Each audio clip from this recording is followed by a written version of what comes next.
இங்கே இன்றைக்கி நான் மஷ்ரூம் கிரேவி பண்ண போகிறேன். எப்படி பண்ணலான்னு பார்க்கலாங்க.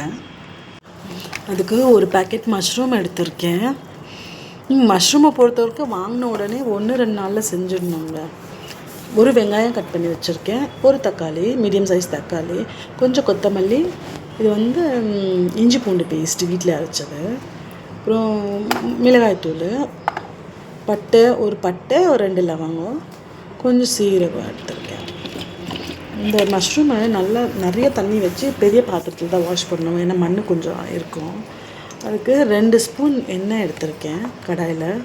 அதில் அந்த பட்டை லவங்கம் போட்டுட்டு கொஞ்சம் சீரகம் அதை சேர்த்துக்கலாம். அப்புறம் வெங்காயம் போட்டுக்கலாம்.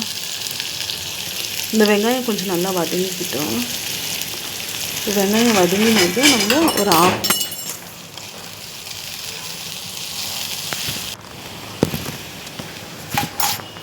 இப்போ நல்லாவே வெங்காயம் இந்த ஸ்டேஜில் வதங்கினது ஒரு 1/2 டேபிள் ஸ்பூன் அளவுக்கு இஞ்சி பூண்டு பேஸ்ட் போட்டுக்கலாம். எண்ணெயில் எப்போ இஞ்சி பூண்டு பேஸ்ட் போட்டாலும் கொஞ்சம் அதை பச்சை வாசனை போகிற அளவுக்கு வதக்கிட்டு, அப்புறம் அது கூடவே தக்காளி போட்டுக்கலாம்.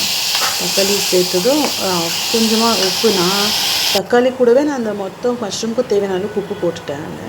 மஷ்ரூமை பாருங்கள், அலசி நல்லா இந்த மாதிரி கட் பண்ணி வச்சுருக்கேன். ரொம்ப பொடியாக இல்லை, இந்த மாதிரி ஸ்லைஸாக கட் பண்ணி வச்சுருக்கேன். அதுக்குள்ளே தக்காளி நல்லாவே சாஃப்டாகிடுச்சு. இப்போ இந்த மஷ்ரூமை சேர்த்துக்கலாம். மஷ்ரூமை போட்டுட்டு மஷ்ரூம் கிரேவிக்கு எப்பவுமே தண்ணி விடாதீங்க. அது குழம்பு மாதிரி வைக்கிறதா இருந்தால் ஓகே. நம்ம சும்மா அதை ஒரு கிரேவி மாதிரி சாப்பிட்றோம், சப்பாத்தி கூட தோசை கூட, அப்போ தண்ணி எதுவுமே ஊற்றாதீங்க. இதுவே போதும். கொஞ்சம் தக்காளி மூடி வச்சோம்னா அதுவே கொஞ்சம் தண்ணி விட்டுரும். அது இப்போ மூடி வச்சிடுறாங்க. இந்த கொஞ்ச நேரத்தில் ஒரு 2 நிமிஷம் விட்டு பார்த்தோம்னா கொஞ்சம் தண்ணி விட்டுருக்கும் அந்த மஷ்ரூமு. இப்போ இந்த ஸ்டேஜில் கொஞ்சம் நல்லாவே அது தக்காளி வதங்கி இருக்கும், சாஃப்டாகிடுச்சு. இப்போ அது கலரி விட்டோம்னா அதுக்கு கொஞ்சம் மசாலா ஆட் பண்ணிக்கலாம். கொஞ்சம் மிளகாத்தூள் போட்டுருவேன், இது கரம் மசாலா போடுறேன். அது கூட ஒரு 1/2 டீஸ்பூனுக்கு மிளகாத்தூள் போடுறேன். பெப்பர் நீங்கள் வேணால் பெப்பர் போட்டுக்கோங்க. எப்போ மஷ்ரூம் பண்ணாலும் பெப்பர் ஆட் பண்ணிக்கோங்க. என்கிட்ட இல்லாதனால நான் போடல. ஆனால் இது கூட கொஞ்சம் மஞ்சத்தூளும் போட்டுக்கிறேன். ஆனால் இந்த அளவுக்கு சாஃப்டாகிடுச்சுங்க. இப்போ மஷ்ரூமும் ஓரளவுக்கு நல்லாவே வதங்கிருச்சு பாருங்கள். இது கிரேவி ரெடி ஆகிடுச்சு.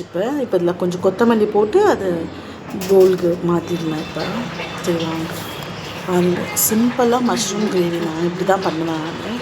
நீங்கள் எப்படி பண்ணுவீங்கன்னு கமெண்ட்டில் சொல்லுங்கள். ஓகே, பாய். இது கூடவே நான் மஷ்ரூம் இது பீஸ் பரோட்டா பண்ணியிருக்கேன். இதோட வீடியோ நான் என்னோடய சேனலில் போட்டிருக்கேன், வேணுன்றவங்க பாருங்கள். ஓகே, பாய்ங்க.